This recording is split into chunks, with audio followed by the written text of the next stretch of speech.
Hello Aquarius, so this is your quick oracle reading. So gamit natin si Dark Mirror. So if you're new to the channel, subscribe, like, and share. So ano ba message para sa'yo? So what we have here is the card of 22. I won't cry for you.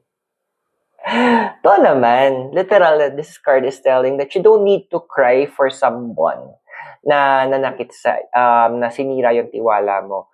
Cry because you are hurt.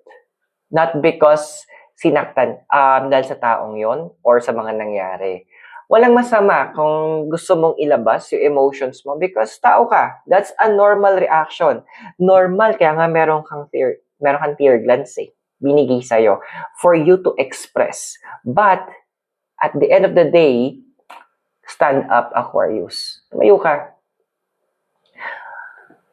Ilaban mo ulit kung anong kailangan mo ilaban, and that is yourself. Andun yung point na pinapaala sa'yo ng universe, hindi pa tapos ang mga bagay-bagay.